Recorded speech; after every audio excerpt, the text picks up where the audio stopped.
All right.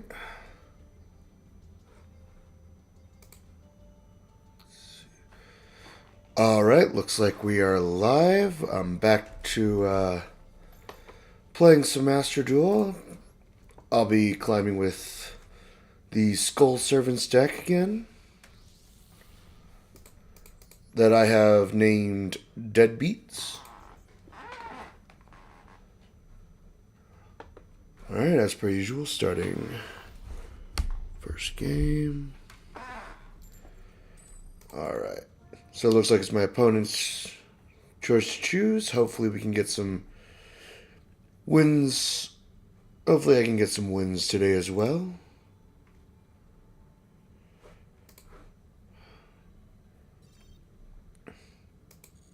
All right. That was strange. Now, I believe I was higher rank last time, but whenever a season changes, you do lose a couple of ranks just to make sure that you have to continue playing just to get the proper rank and rewards. Alright. Alright, this is a serviceable hand. Still haven't fixed that whole Shattered Axe. I have found the correct card to replace my Shattered Axes with. I haven't gotten around to crafting them yet. Alright, so we have no hint as to what our opponent is playing so far. Oh, what a coincidence. Keg 666, and you have going up against Sinnermyth. Alright, so that's a Kidmodo Dragon. Alright. I don't much like the looks of that. Alright. Well, my opponent just has a Kidmodo. I think I'm going to start off with the more defensive play here. Just set Pump Princess and Shattered Axe. And let's see what my opponent follows up with. Alright, so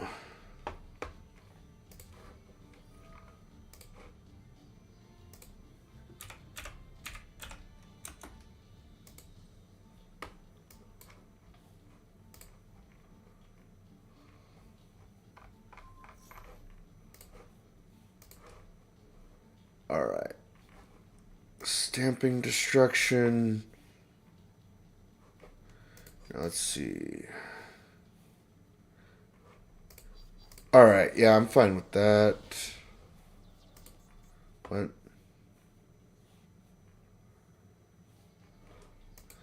And he mistakenly chose his own spell to destroy? Alright. There we go. Now he's chosen the right spell.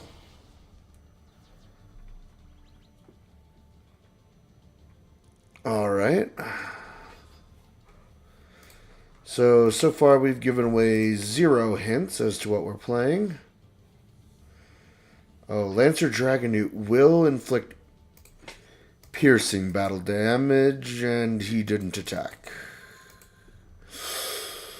Okay.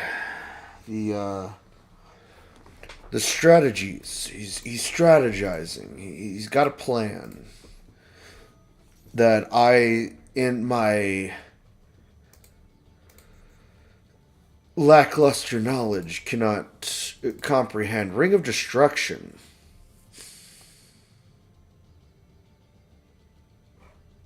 Oh, okay.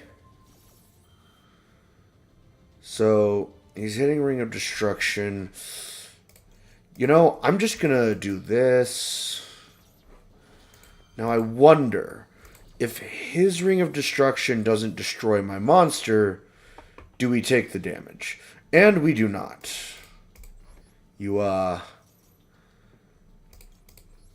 got the wrong number, buddy. You got the wrong number. I'm just gonna end that there. That looks like a pretty good place to sit at.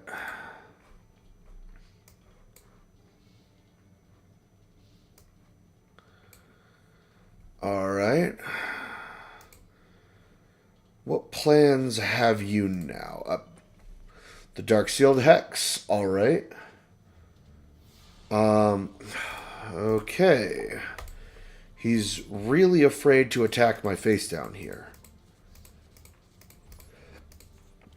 I guess I'll just set my Mirror Force and be on my way.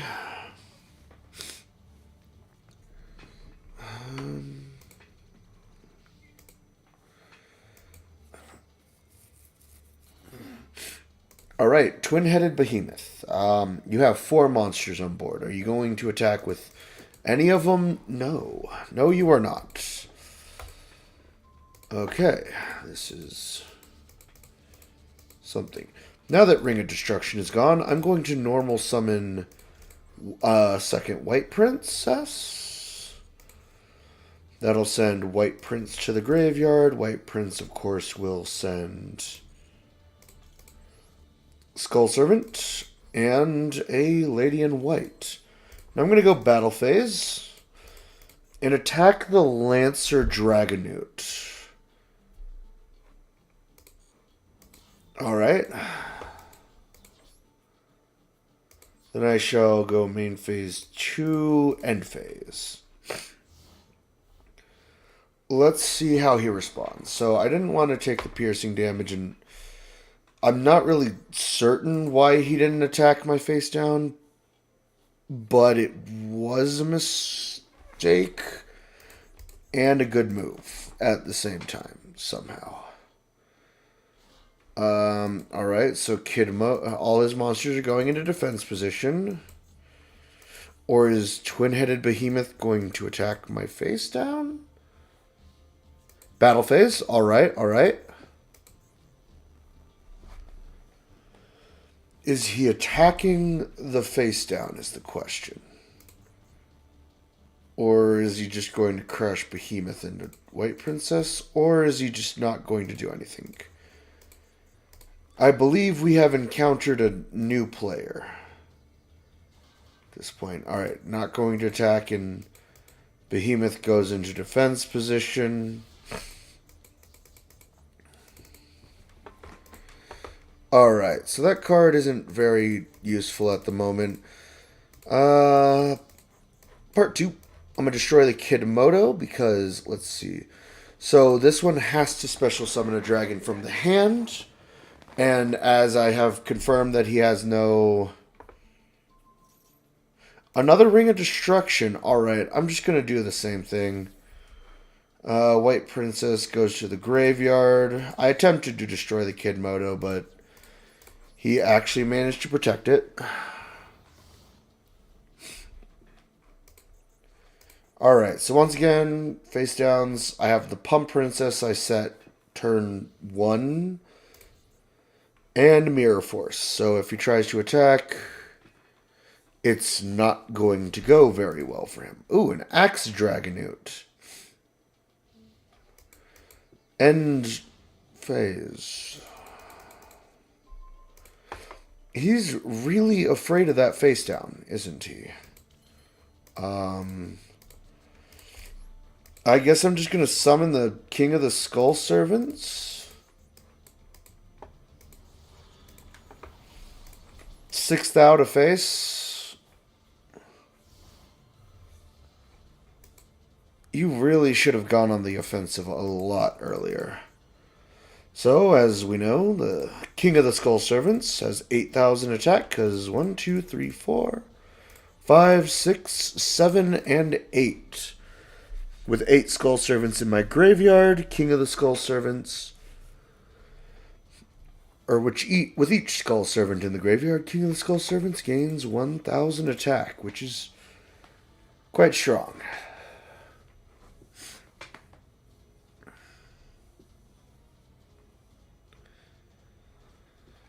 Alright.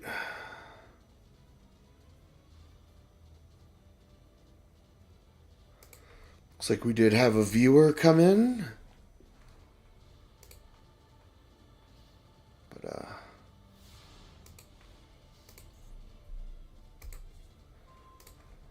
alright, Zombie Master. So let's see. I am going to summon Zombie Master and use its effect, sending White Baking to the graveyard in order to special summon White Princess. Now, White Baking is going to activate his effect. And so how chains work. So I use this one first so that White Princess's first effect, the second chain, or whatever chain is last in line, happens first. So I'm going to add a Skull Servant, or King of the Skull Servants to hand. And let's add a Pum Princess to hand as well. I'm going to discard the Pum Princess. Then I'm going to activate the effect of White Prince, sending a Skull Servant and a Lady in White to the graveyard.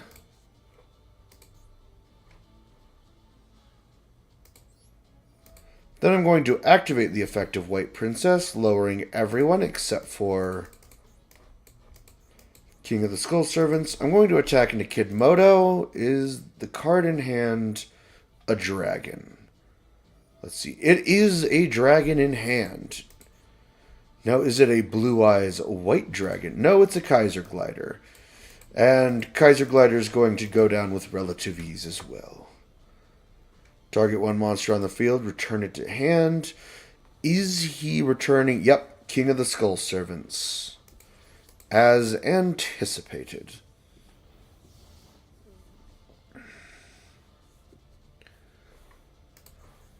That's fine, I can work with it.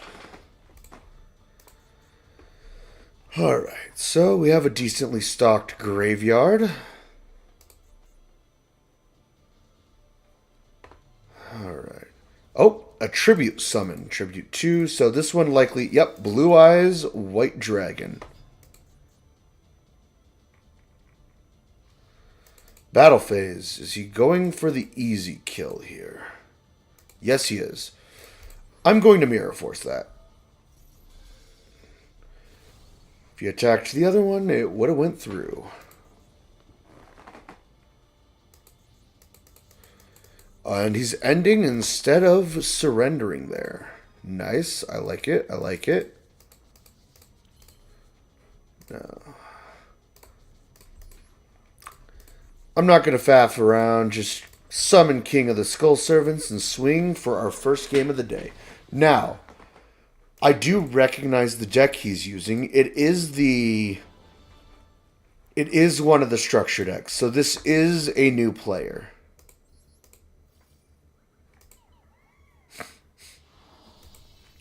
Which explains their strange gameplay and all that. So, I'm not going to count this as a win. That was practice game, practice game. First game never counts. Now, this game is hopefully not a brand new player.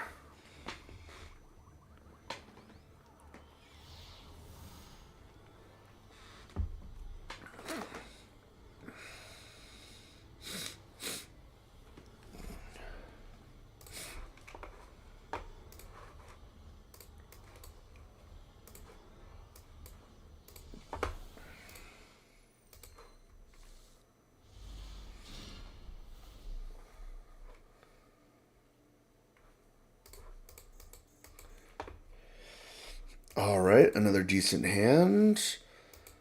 Of course, Pum Princess is always a good start.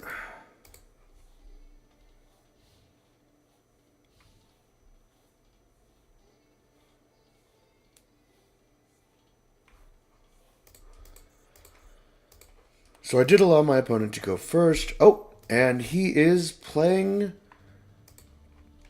either Melodious or Pendulums. Let's see. More Marshmallow.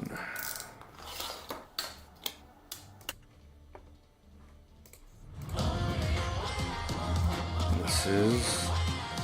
So...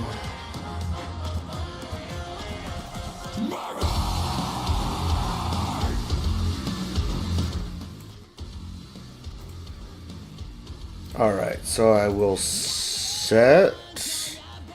I'll activate Pyramid of Wonders. And then I'll just end. Let's see what my opponent has.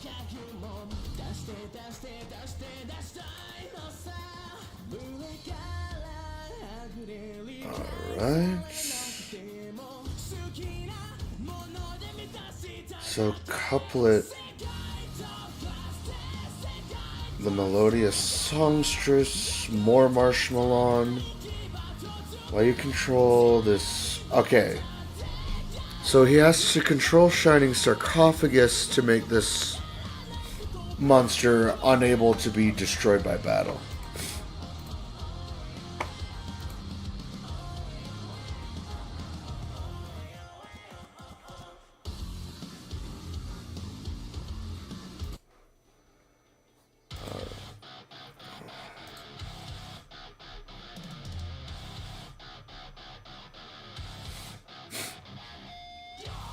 So he is going to attempt to attack into Pump Princess with more marshmallow. Unless he has some form of attack boost. Let's see.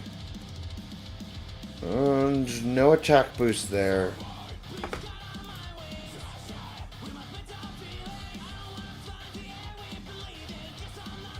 Alright. So, Infernoble.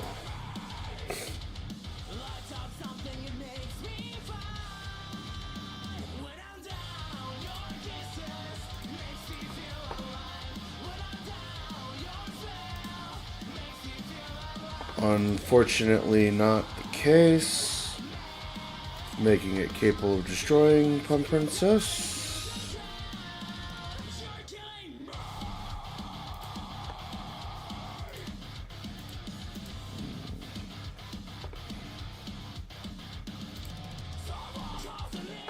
I would say he most likely doesn't know what I'm playing, but I'm not certain he knows what he's playing either. Alright, I shall start with White Princess, activating the first effect.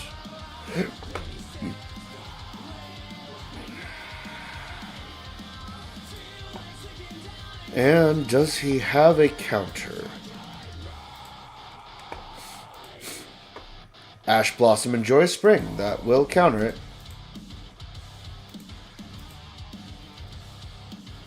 Now, Ash Blossom and Joy Spring is known as a hand trap. He discarded it from the hand, and its effect is it basically doesn't allow you to move cards from the deck pretty much anywhere. So I was going to send, of course, White Prince to the graveyard. But Ash Blossom stopped me from moving. The rock some souls to take to the afterlife. Sometimes it gives me clumps of dirt.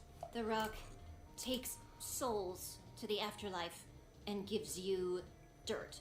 Yeah, can't you hear it? Shush! Scoot, how does it give you things? What do you do with the dirt? Eat it, mostly. Link? What? It's just like when I talk to the goddess statues. Talk to the Link? You've talked? Alright. So let's see if we can. Of course, next turn I do have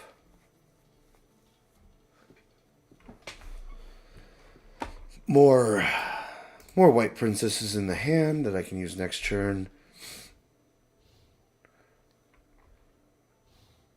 Hopefully my opponent doesn't learn what his deck does.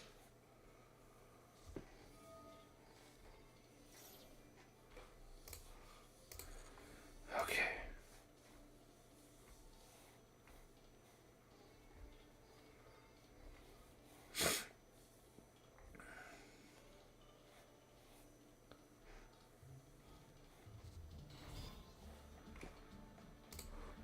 Alright, so summoning Blue Flame Swordsman. Now if he attacks Pump Princess, I'm just going to let it happen. If he attacks White Princess, I'm gonna have to do something about it. Now, I'm not quite sure. Okay. Buddy. Buddy, I ain't letting you crash this. You're attacking Palm Princess. Alright, good. Good. I thought we were going to have a problem. No, no. Yes. Palm Princess goes to the spell and trap card zones. And my plans are taking root. Alright. Nice. So during standby phase, Palm Princess will activate.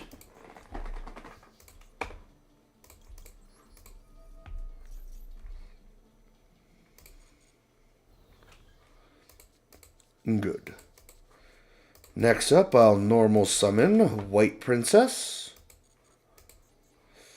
And forget to use her ability, because I am a fool.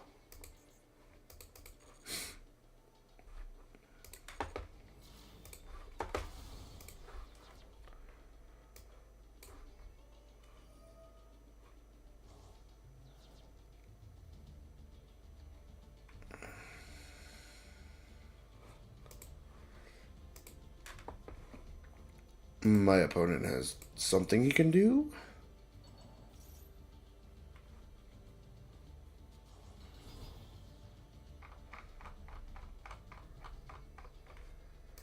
Okay, I summon an Infernoble, and that'll just end my turn.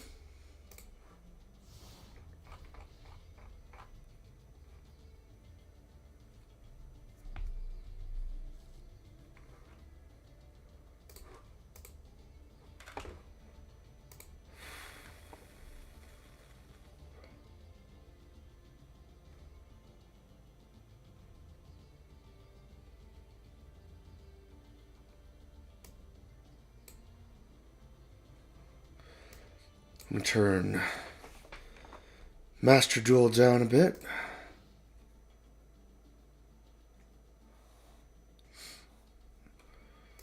Alright. Of course, I'll just cancel, because since Pump Princess is mandatory, just cancel. It should cancel out the White Princesses, but it's not. Alright. I'm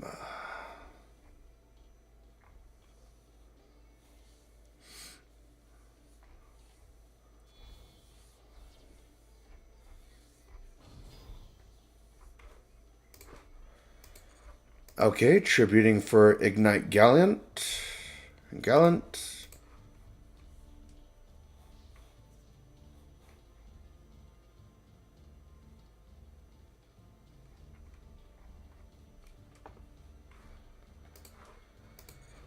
Alright, I am going to not use any abilities. I'm not going to use Pyramid of Wonders, but I will use the effect of White Baking. As we all know, White Baking will go to the graveyard to prevent destruction, and then add me 2 simple cards. 2 simple cards. I will go for, of course, King of the Skull Servants and White Prince. White Prince will then go to the graveyard, then White Prince will activate, sending Skull Servant and Lady in White to the graveyard.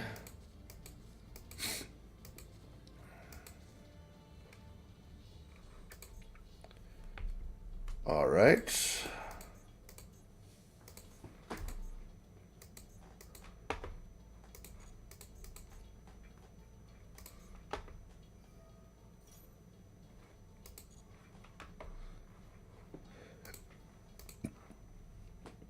Alright.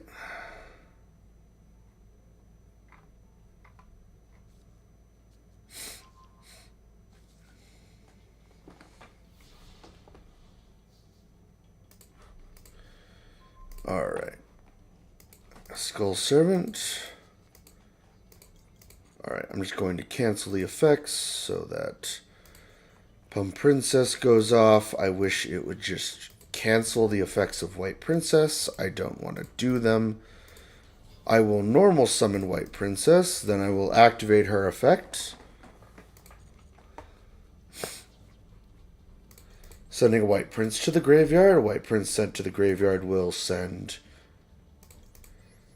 a Skull Servant and a Lady in White. Now, the reason I sent the the Skull Servant from my deck rather than my hand is because that thins my deck out and makes it less likely that I'm to draw another Skull Servant. And if my final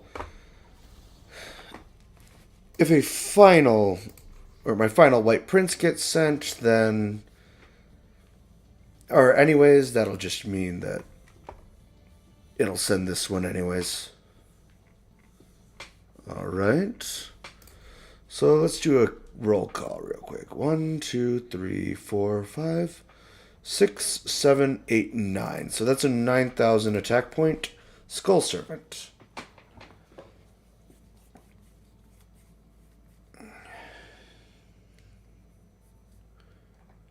Now I do have a plan that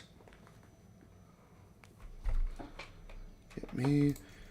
All right. Of course, activating Pump Princess.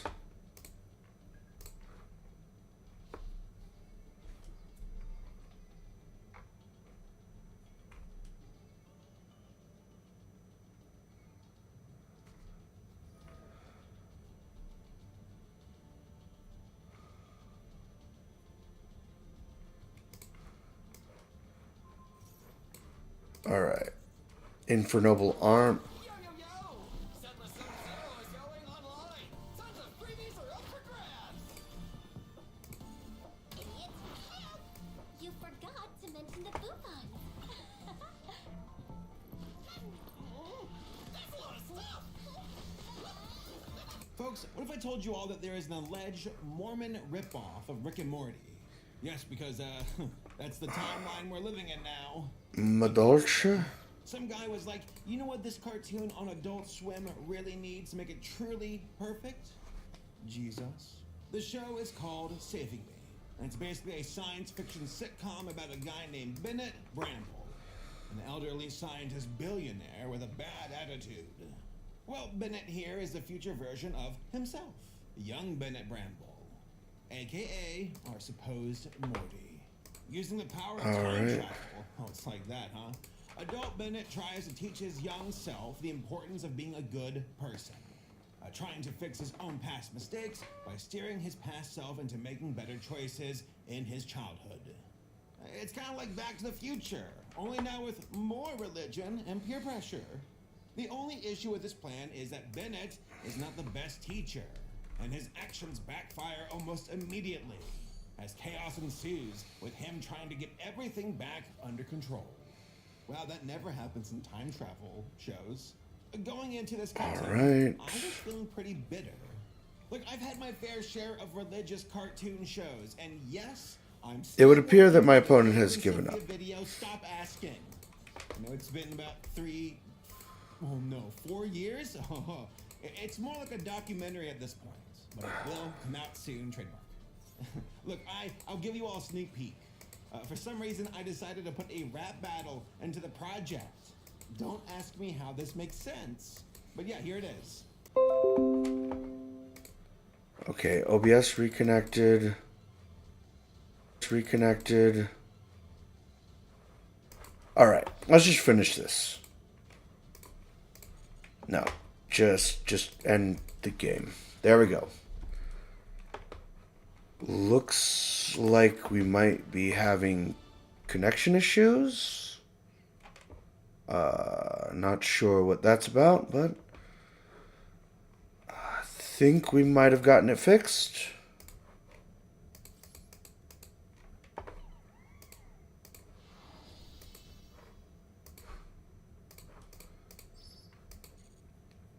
All right.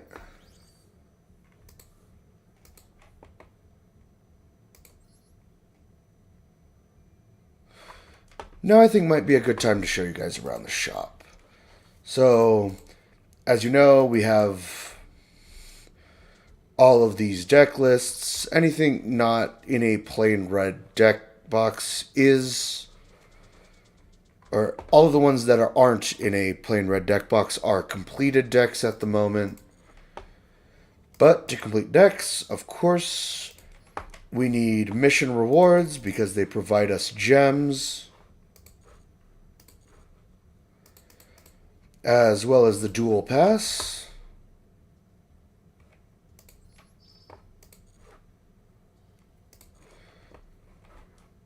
And all of those gems are then spent at the shop.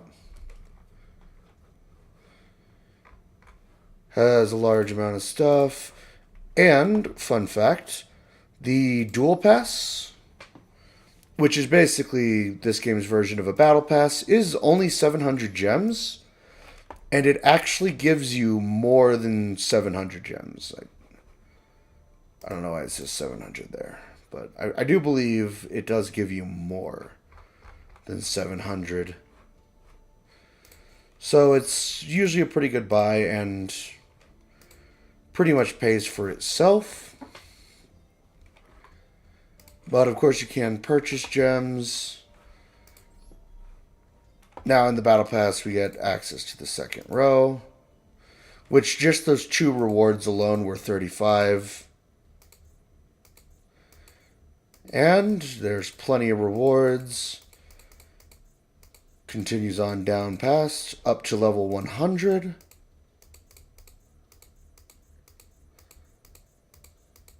So yeah, the rewards are pretty good.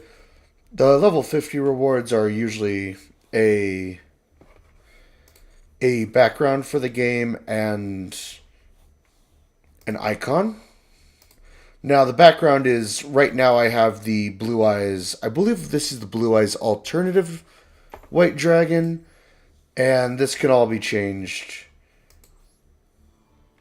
in your options here. So, like, I have the Sprite. This, you can change your titles. Change which companion you have. And your wallpapers. Like, if I do this, it'll be the Aroma, or the Aromage background. Another thing you can do in the shop is, that's solo mode, not shop. Another thing you can do in the shop is get packs. Packs will, of course, just be cards. So a 10 draw is 1,000. This is a bundle. It comes with, let's see, what does it come with? A deck box, sleeves, all of that. Packs themselves are 100 each, with, of course, 1,000 being the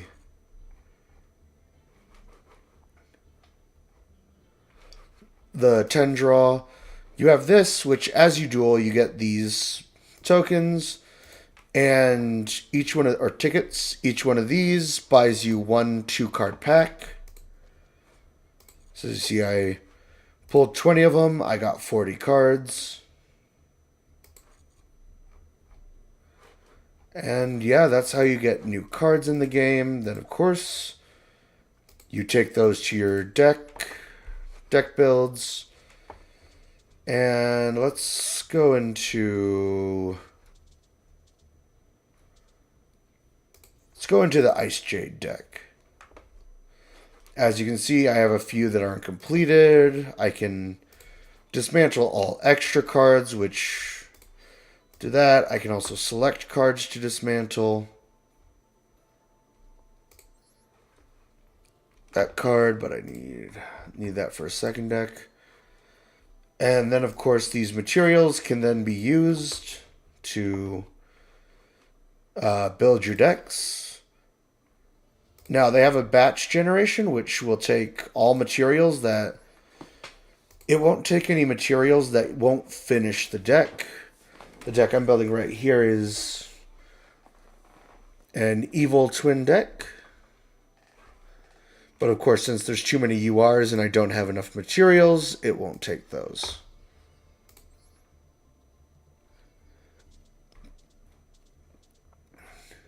All right. Of course, there's also solo mode.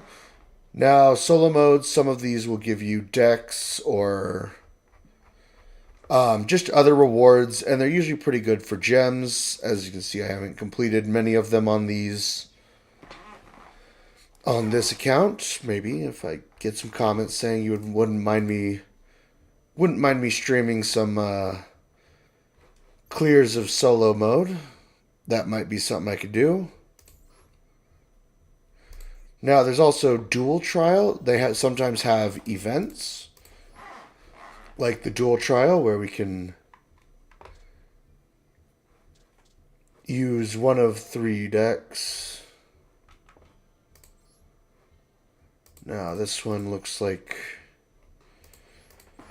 a fairly generic Synchro Xyz Dragon archetype.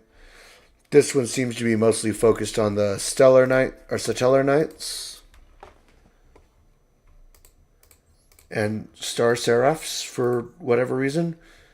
And this one is a Masked Hero focus, I don't really want to say, because it seems just as much an Xyz deck. These are some weird loners. Now, the rewards for these usually aren't that great. It's 1 pack of the newest set for completing 3 wins in this challenge, and it's not 3 wins with each deck. It's only 3 wins.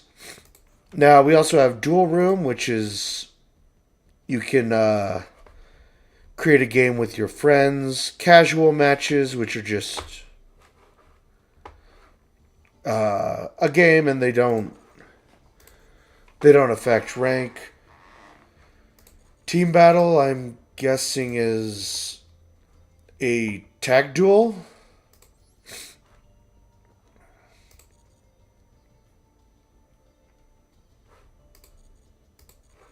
Not quite certain. Haven't done that one yet.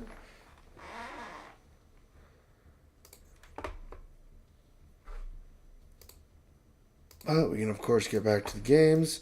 And you know what? I might actually... Ooh. Let me actually see. Ween.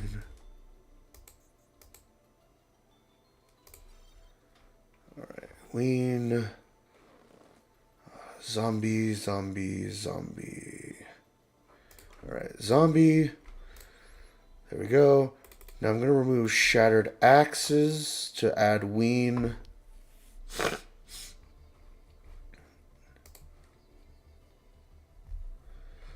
Now I need all of these at 3. I can drop Zombie Master to 2. That looks good. Pyramid of Light to 2. Call of the Mummy to 1.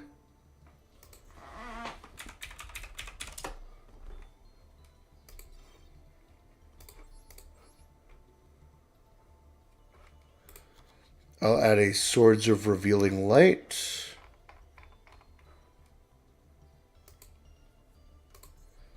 And let's add 2 copies of Gravity Bind, also partially just to show off the crafting. Now, as you can see, this requires 60 rare materials and 60 CR, or super rare, SR, I mean. And since I have both, it'll just craft everything required. And there we go, a couple of on-the-fly updates and to show off how the crafting system works, so I'll save that. And let's enter a duel with the new updates.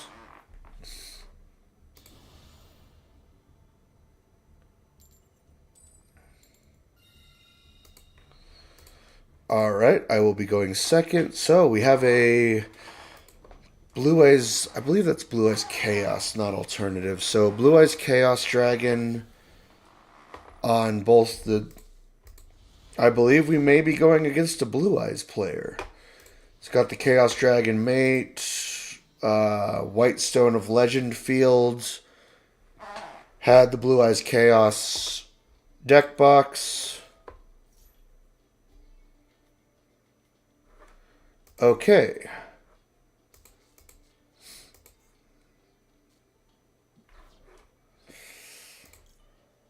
I guess Plum Princess and White Baking. That's not bad, because then I can use White Baking's effect to add a King of the Skull Servants, as well as a White Prince. Then, of course, sending a White Prince to the graveyard.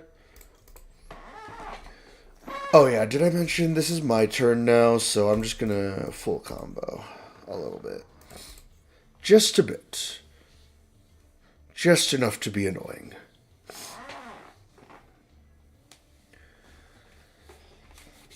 Okay, so depending on what he does this turn, I'm going to... Mausoleum of White. This is indeed a Blue Eyes deck. Let's see what he discarded to. Rage of the Blue Eye. Yep. Keeper of the Shrine.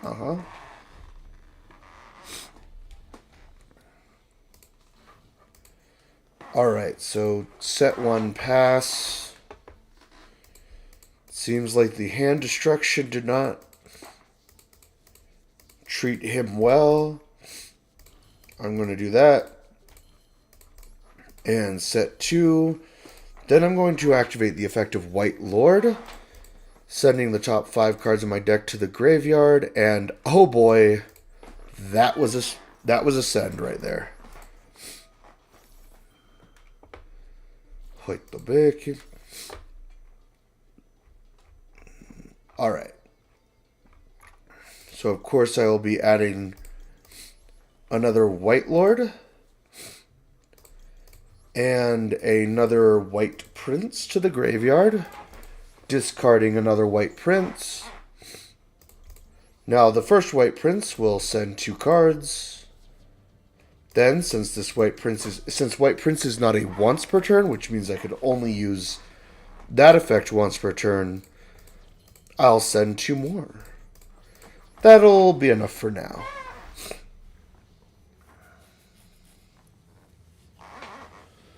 Depending on what he makes right now,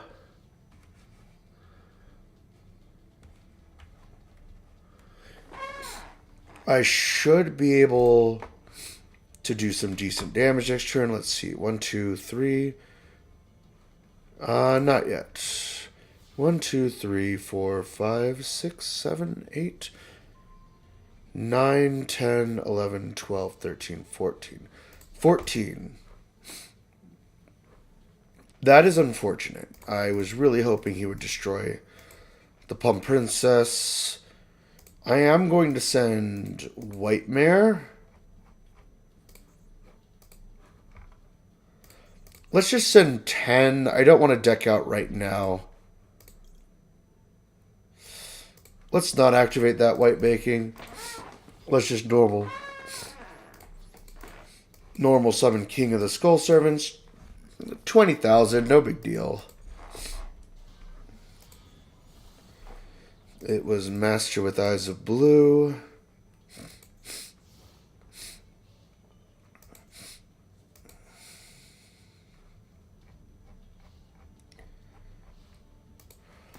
Now I have 6 turns, essentially, that it would take me to win this game. I'm not going to activate that yet, just because I do want him to attack. Now, do I have... King of the Skull Servants in the graveyard? I do not. That is a terrifying prospect. True Light.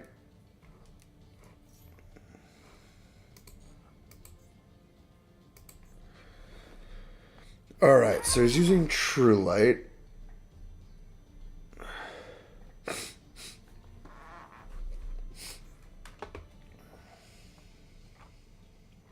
Card effects, I'm not doing that anyways. Now he's choosing not to special summon a Blue Eyes, maybe because he doesn't have one in hand.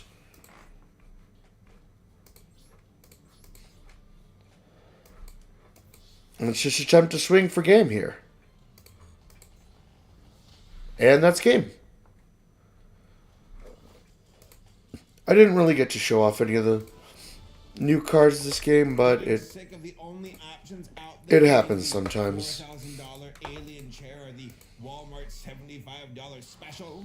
One of these chairs is super expensive, and the other one will wreck your back and possibly your posture. It has multiple judging me. A return window and a $50. Well, that would be Aaron Johnston.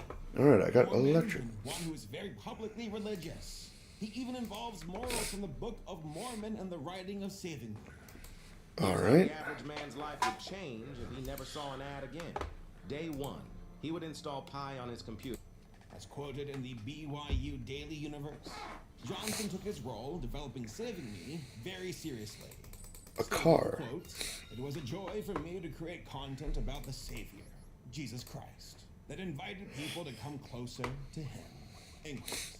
And he has definitely taken that message to heart, folks. Even 2 years after this interview, since October 2022, Aaron Johnston has been the executive producer and creative director for the brand entertainment division of Chick-fil-A. So you know that entire recent news about the streaming service they're doing? That was not an elaborate joke. They're actually making one. You might even seen their Christmas-themed short a few years ago. Stories of Evergreen Hills. The Snow Globe, which was written by Aaron himself. I mean, yeah, I don't really get it, but hey. All right, Beckoning consistent Beast. brand here. Time travel seems to be a theme he's really into between this and Saving Me. Now, Saving Me was animated in Flash, and is for BYU TV, the ultimate network programming channel for a Mormon audience. Like, you can watch this stuff for free right now. All right. Turn off this video. Do it right now. Don't turn off the video. At its core, the show, according to the creator, is about the idea that everyone makes mistakes they wish they could fix, and who people become as adults as a result of all the small, everyday decisions that they make in their youth. You know, that's a pretty interesting concept to center a show around. I honestly think there was a lot of potential here. But upon watching the show, the execution couldn't quite reach the ambitions of Johnson's creative vision. Let's see. I totally believe that he had nothing but the best intentions for a concept this sincere.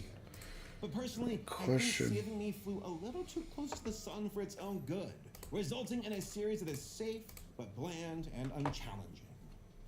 Yeah, it's like my cooking. No, it's not true. I make a good steak. This steak. Before we get into the specifics of what exactly went wrong here, All let's right. explore some of the things that are pivotal to understanding some of the core elements of the show. Now, there are clearly religious motivations behind the show's creation, and that could mean that a lot of the show's messaging is attempting to reflect central beliefs rooted in Aaron's faith, which, you know, makes sense, and I don't see that as an inherently bad thing. That was the case for legendary creator Phil Vischer of VeggieTales. And we all know that show is a bona fide classic. Getting All down right. to silly songs with Larry, a pirate who don't do nothing.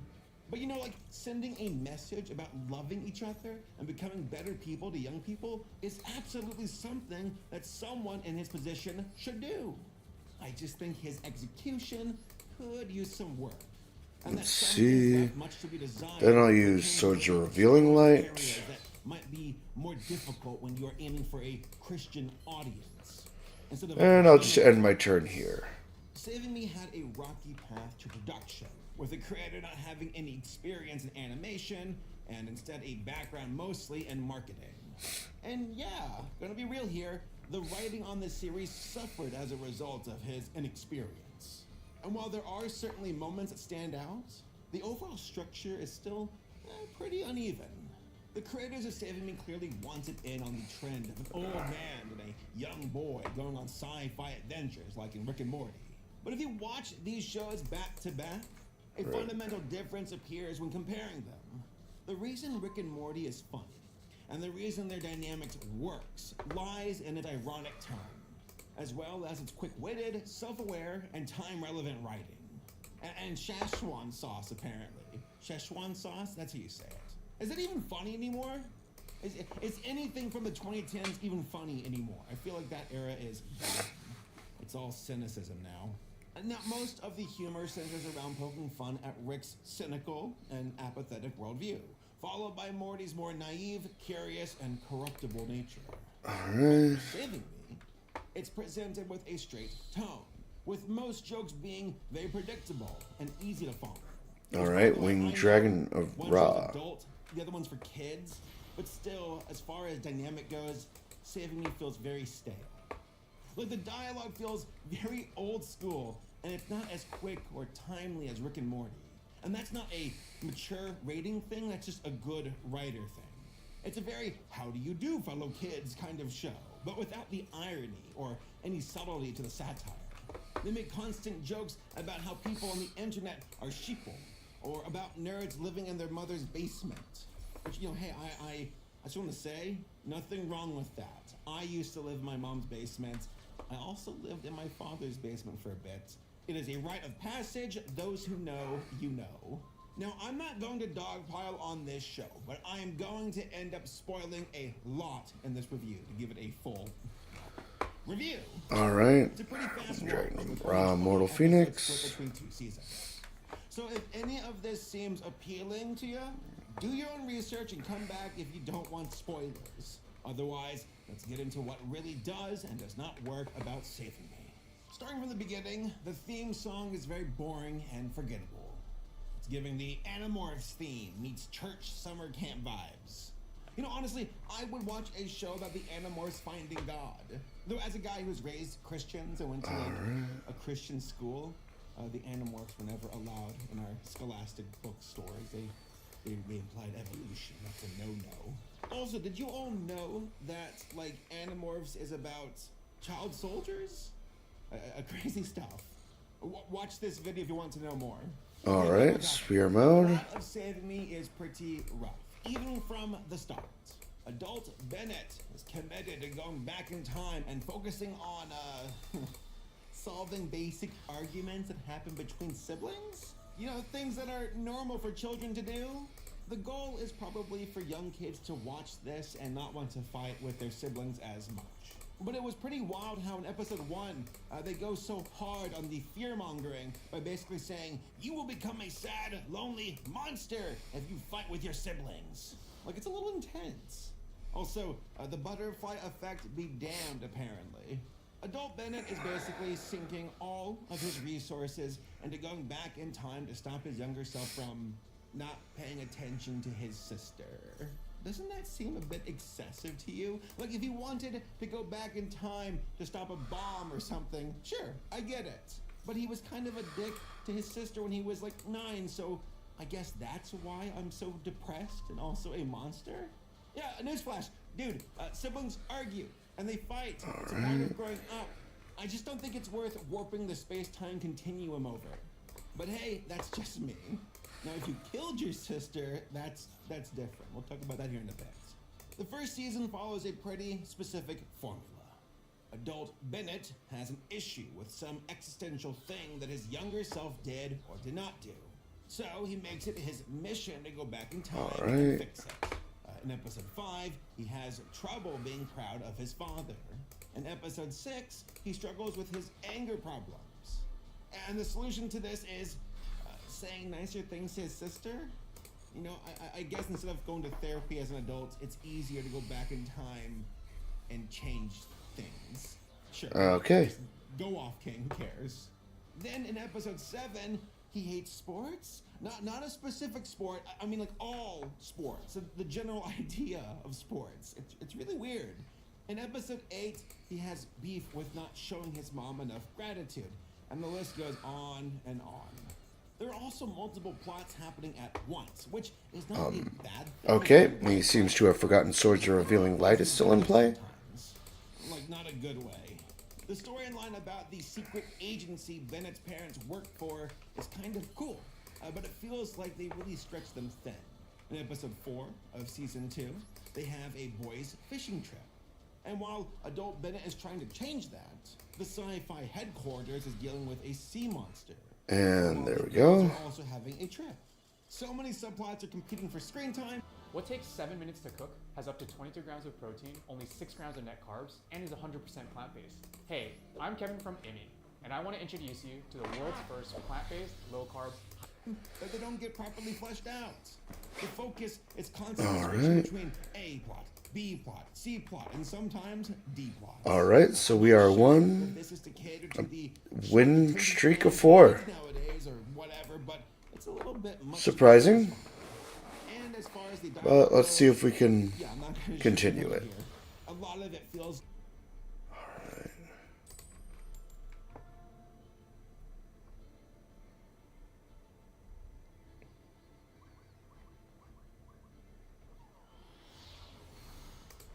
Oh, you look sleepy. Asleep? Wake up! Wake up. Wake up! Wake up. Wake up!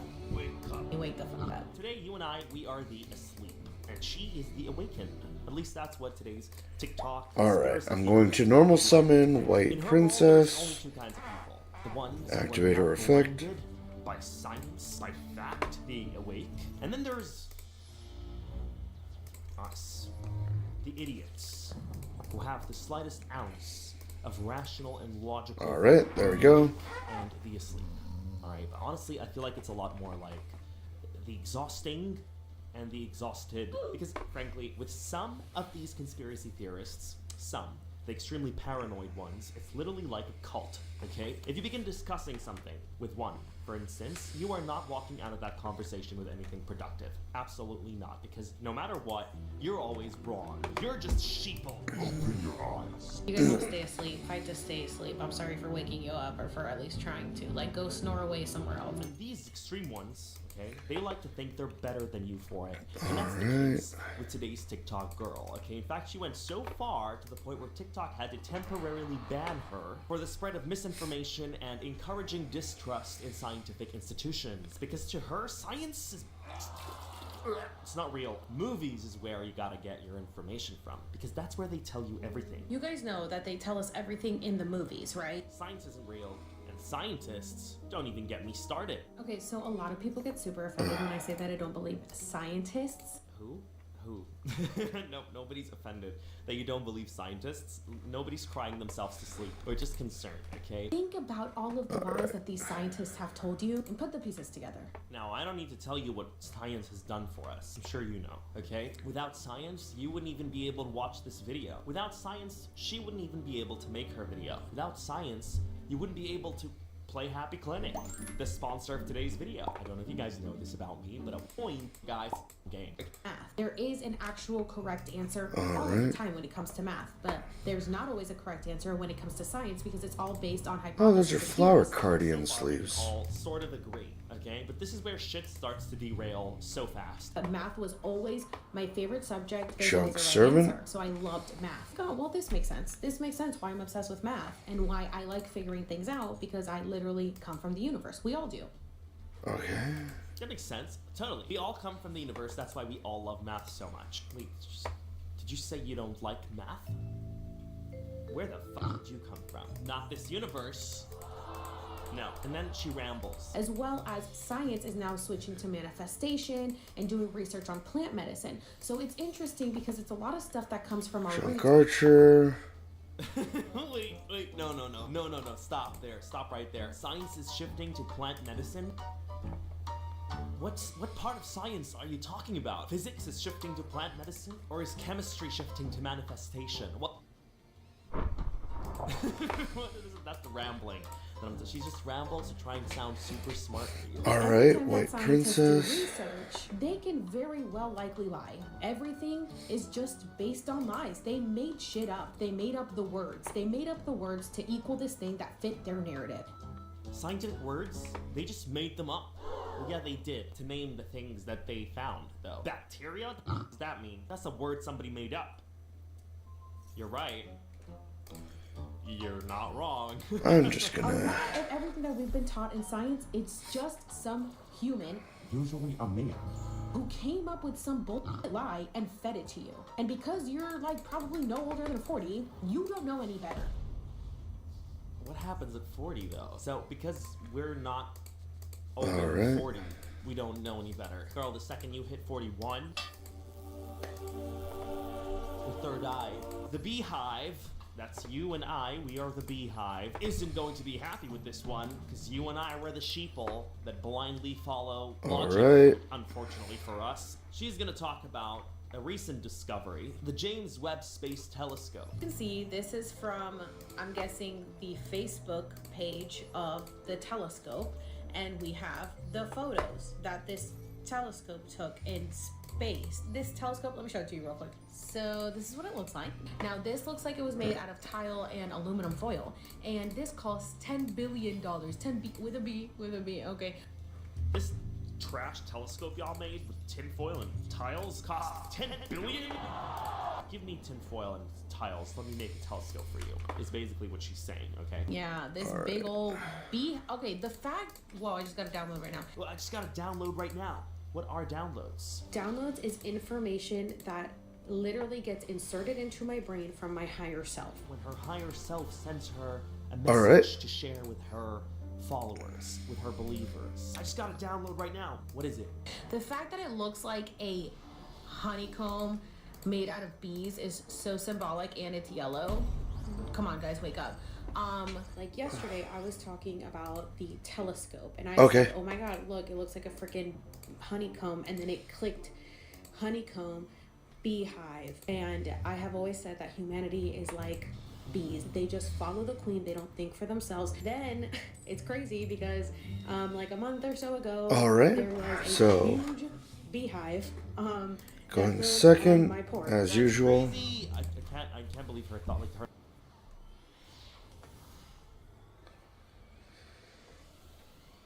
All right.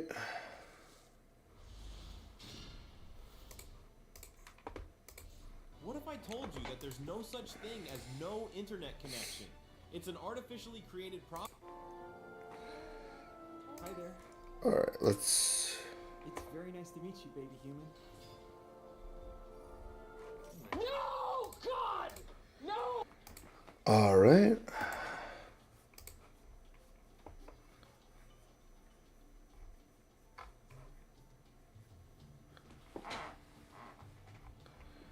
Let's see. Okay, so it looks like we're facing fiends. Is a game following the life of Thomas, an innocent. Thomas loves going on his walks. He's always able to see his good friends, Katie like King. Claymore and his 7-year-old son.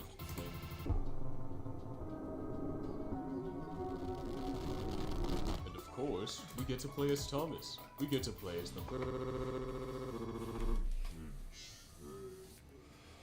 All right.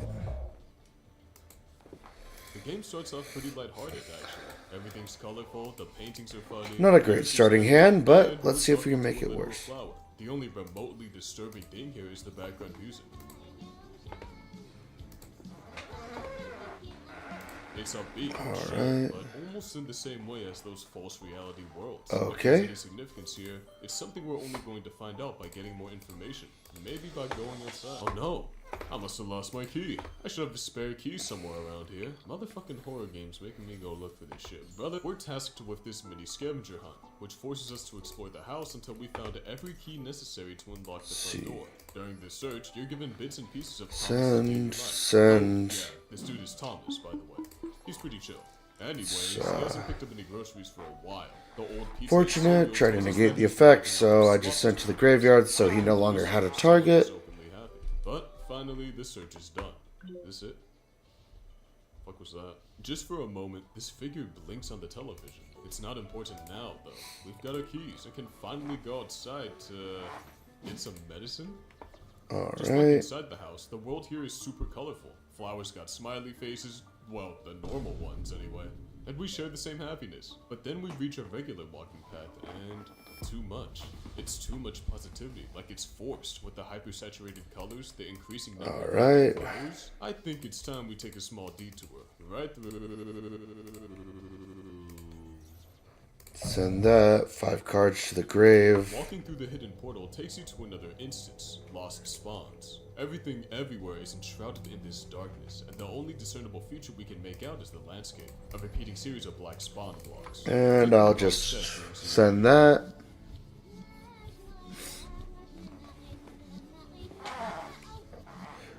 I can't do anything. Like, this is literally, I can't move my mouse, I can't exit, can't move my camera. I also can't alt F4, by the way, so I think I'm genuinely going to have to do with Task Manager. I've never had a Roblox chain be able to lock me out like that. Yup, that's pretty damn weird, especially with the inverted music for the main game. But that poster, missing. It doesn't tell us the name, only that whoever's gone is just 7 years old. This raises a lot of questions. But we're See if I clearly can missing bait context out this necessary effect with only one way to get more information. Ween. Exploring around Thomas's routine walking path reveals some interesting characters, but they're all pretty harmless. What really caught my eye was this. It's a 1-to-1 copy of the poster we saw in Lost Spawns, just without the censor bars. Odd by itself, but walking a bit further gives us this even odder bit of dialogue. Or perhaps I can find that secret stash I hid. I don't exactly remember where I put it though. There we In fact, I go. don't remember much about yesterday, but it's gotta be around here somewhere. Forgetting where you put something the other day is one thing, but forgetting the day entirely is another. But we can't focus on that now. There are more of those posters around Flame Guy. Oh, Flames, it's you again. Hello, Flame Guy. Beautiful weather today. Look, man, I have nothing on me right now. Whoa, what do you mean? I just don't think I can do this anymore. But Flame Guy, I need them. No. Now leave me alone. It's a brief yet odd interaction. Flame Guy has clearly been supplying us with their medication for a Alright. while, long enough for it to become routine. So why stop now? What exactly it is we can't conclude unless we have some sort of real confirmation. Thomas, Hey Zachary, what do you want? I'm looking for my hidden medicine. Seriously? Again? Yes, why? You know you can't just keep doing this to yourself, Thomas. Oh yes I can. They're just normal medicines. Alright, You know, Muckraker. Once you stop taking these meds, you will be able to see the actual world we live in. Actual world? Wow. You were even more ruined from these meds than I thought. So we've been taking these meds for a while, and they're definitely not having a great effect on us. Alright. Yup.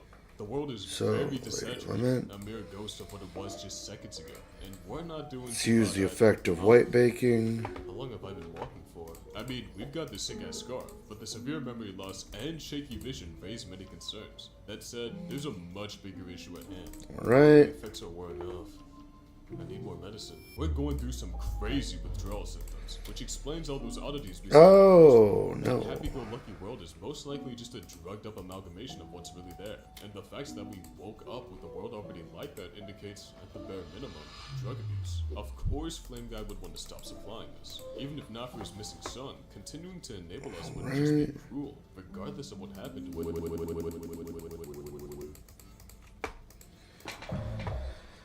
Alright, well, I It's accidentally. the dead of night, and we're no longer playing as Thomas. To top it all off, there's a series of texts flashing at the top of the screen. Complete gibberish unless you put the lines into a Caesar cipher, back 13 letters. Am I going insane? I'm sorry. This is all my fault.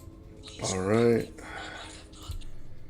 Let's hope I have enough here. Blade and sitting in front of an unmarked grave. The little clumps of dirt indicate he dug it recently, but for who exactly?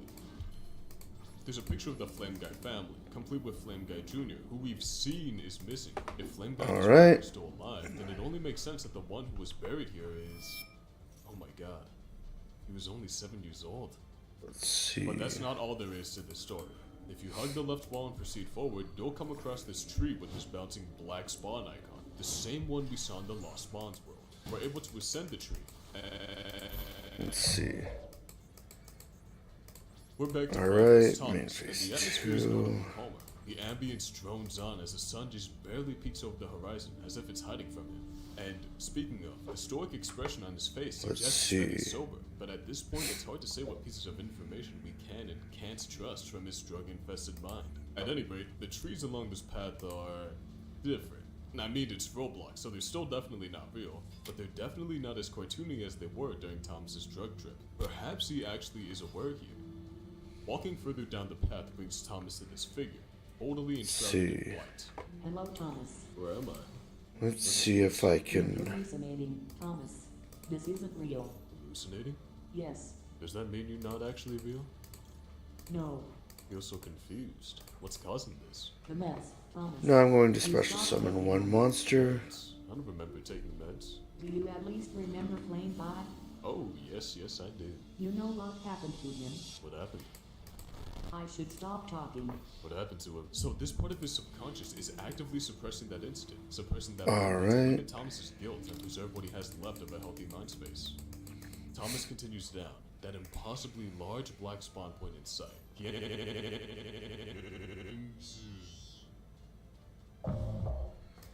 Let's see. The calm is gone, replaced with this ominous track that looms over this bleak black and white town.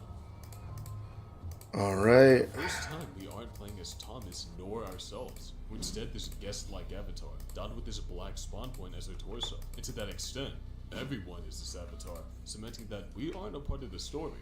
Right now, we're just spectators. The locals here don't have much to say. They're nonchalant for the most part, and only really talk if something's in front of their eyes. The only exception to this is this guest sitting on the bench. I like water. I agree. You know, I always wondered what happened to that cave. The cave he mentions is just past the town. It has a clear warning barring entry, but it's down. Someone forced their way inside. The cave's interior is completely pitch black, and we are fucked up now. Yeah, I would be too. Equipped with a singular lantern that just doesn't light up the cave as much as you would like it to, your only objective is to continue walking forward until you reach this split in the path. If you move right, you aim to... I hate you. Like any sensible horror movie protagonist, we continue, and doing so leaves Let's you in the see. with a happy alternative to your character. Interacting with it gives you this. The same screen from Lost Spawns, and, more importantly, the same poster. A huge indication that whatever happened to Flame Guy Jr., whatever Thomas did, it happened in this cave. The right path follows a similar pattern. All of a Two sudden, times per everything becomes turn. impossibly dark, with the now hyper-sharpened lantern your only guidance forward. Except for that, a light at the end of the tunnel, a savior, repeating, "Take your meds, Thomas," while holding Let's up the see. same canister of drugs that brought us down the rabbit hole in the first place. Hold on, let's slow down and address three major facts. 1. The drugs Thomas takes leave him forgetful. 2. His subconscious is actively encouraging him to take them. 3. And most importantly, Thomas feels remorse over what he did to Flame Guy Jr. So much remorse and so much guilt that it would warrant anything, even drug abuse, as long as it got him to forget. Those warnings, both from his hallucination and at the cave's entrance, were measures to protect him from remembering. But now that he's inside, it's too late. Whether these drugs are safe Darkness. to condemn Thomas doesn't matter. He has nowhere else to go, and with no other way of forgetting. Damn, this is a nice night. Next, please. Yes, I have one gator nip. Okay. Do you want the game? Everything is happy. Thomas is happy, the world is happy, the music is happy. And yet, it's all clearly just wrong. Thomas looks manic, the ever-shifting colors and music compounding just how far he's gone. If the happy world was a result of taking an already excessive amount of drugs, there's no saying just how much he had to take to get this. With no real objective, the only thing Thomas can do is explore this labyrinth. Save for the cramped walls and the occasional split in the path, there's nothing really notable. Jesus fucking Christ. Crossing particular points in the maze triggers that horribly loud sound cue and flashes another bit of random text on the screen. Putting this text through Right, well, this reads, seems to be game. it's that recurring guilt again, breaking through the massive drugs he's already taken. So he needs to go deeper, to travel far enough into this psychedelic fantasy to completely forget. By hugging the right side of this dead end, Thomas is able to enter this world, high above the sky. He's still completely manic, but at least the surroundings are calmer. This world is filled with old school Roblox parkour and some of the friends he saw in the happy world. It's safe to say that Thomas is still completely drugged out of his mind, but at least the effects seem to be slowly wearing off. Who knows? With enough time, he might actually be able to return from this. At the parkour's end is this rainbow bridge, spanning an impossible length. At the bridge's end is Flameboy Jr., ready to forgive him for what happened in the cave. Except Thomas can't accept it. He can't accept that illusion because this is what he deserves. I'm gonna probably have to end stream here tonight. Have a good night. Sinister world with the